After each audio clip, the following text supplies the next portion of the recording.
पुणे शहरात क्रीडा संस्कृती टिकून ठेवण्यात अनेकांचा मोलाचा वाटा आहे। समाजात सुसंवाद राखायचा असेल तर क्रीडा संस्कृती वाढीस लागायला हवी, असं प्रतिपादन आमदार सिद्धार्थ शिरोळे यांनी केलंय। पीवायसी हिंदू जिमखाना येथे स्पोर्ट्स व फिटनेस क्षेत्रात उल्लेखनीय कामगिरी केलेल्या व्यक्तींना शिरोळे यांच्या हस्ते नुकतेच चॅम्पियन्स फॉर एक्सलन्स पुरस्कार देत सन्मानित करण्यात आले। त्यावेळी ते बोलत होते। शिवछत्रपती लाईफ टाईम अचीवमेंट पुरस्कार विजेते ज्येष्ठ body builder doctor Arun Date, विविध क्षेत्रातील खेळाडूंसाठी मानसिक सल्लागार म्हणून कार्यरत असलेले स्वरूप सवनूर, प्रसिद्ध क्रीडा फिजिओथेरपिस्ट डॉक्टर आनंद गंगवाल, भारतीय फुटबॉल टीमचे माजी व्यवस्थापक मंदार ताम्हाणे, खेळाडू आशिष कसोदेकर, सायकलिस्ट डॉक्टर अविनाश फडणीस, PDMBचे सचिव रणजित नातू, ऑलिम्पिकमध्ये सहभागी झालेले बॉक्सर व प्रशिक्षक मनोज पिंगळे, चॅम्पियन स्पोर्ट्सचे अमित मदान, आयोजक आनंद पांड्या आदी मान्यवर यावेळी उपस्थित होते। आजही धकाधकीच्या जीवनात खेळासाठी वेळ देण्याचा प्रयत्न मी करत असतो, असे सांगत सिद्धार्थ शिरोळे म्हणाले, क्रीडा क्षेत्राशी संबंधित व्यक्ती, खेळाडू यासोबत वेळ घालवला की एक वेगळीच ऊर्जा मिळते, म्हणून खेळाविषयी आपुलकी असणाऱ्यांच्या संपर्कात राहायला हवे। समाजातील एकोपा आणि सुसंवाद यामुळे टिकून राहील। आज पुणे शहरात सर्वच खेळांमध्ये मोठ्या प्रमाणात कार्यरत असलेले आणि काम केलेले खेळाडू व प्रशिक्षक आहेत, ही शहराची संपत्ती असल्याचे शिरोळे यांनी नमूद केलं। याआधी व्यासपीठावर उपस्थितांनी शहरातील खेळाच्या संस्कृतीबद्दल आणि सद्य परिस्थितीबद्दल आपली मते मांडली। शहरात स्पोर्ट्स कम्युनिटी वाढत असली तरी खेळाची संस्कृती रुजायला आणखी थोडा वेळ जावा लागेल, असं आशिष कसोदेकर यांनी म्हटलंय। हो, नाही, एकंदरीत खूपच चांगला कार्यक्रम आहे आणि स्पोर्ट्स एक्सलन्सचे अवॉर्ड्स दिले जात आहेत।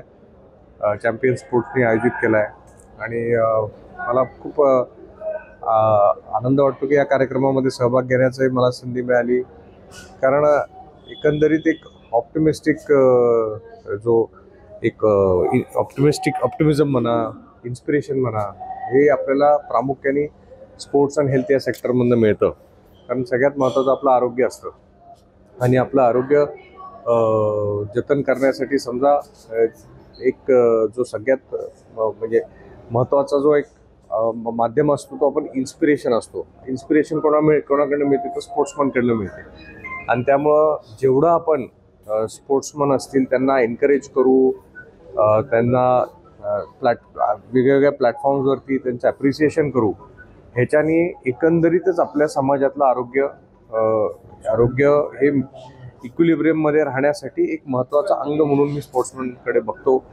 त्याच्या व्यतिरिक्त सगळे ते आपल्याला इन्स्पिरेशनसुद्धा देतात की कशा पद्धतीने कमी वयामध्ये हे जास्तीत जास्त शिखर त्या कमी वयामध्ये कॉन्कर करतात।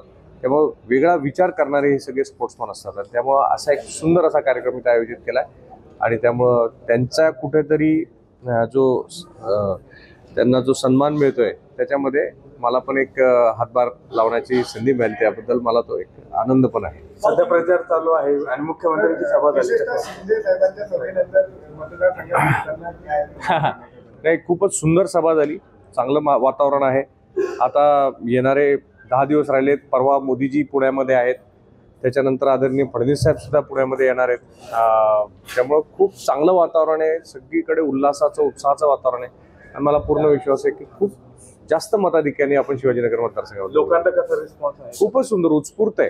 तुम्ही कुठेही माहिती घ्या, तुम्ही पण सगळे या क्षेत्रातले आहात, तुम्ही जनरली समजा जाऊन मतदारसंघात फिरला तर आपल्याला पण एक सेन्स येईल की खूप चांगला प्रतिसाद हा महायुती सरकारसाठी आणि आपल्या भारतीय जनता पार्टीसाठी शिवाजीनगर मतदारसंघ आहे। त्यामुळं पूर्ण कॉन्फिडन्स आहे। मात्र आम्ही हा प्रयत्न करतोय की कितीही चांगली जरी हवा असेल तरी आपण आपला जो ऑब्जेक्टिव्ह आहे तो लोकांपर्यंत पोहोचणे, मागच्या 5 वर्षातली कामं घेऊन लोकांपर्यंत जात राहणे, ह्याच्यावरतीच आमचा फोकस राहणार आहे।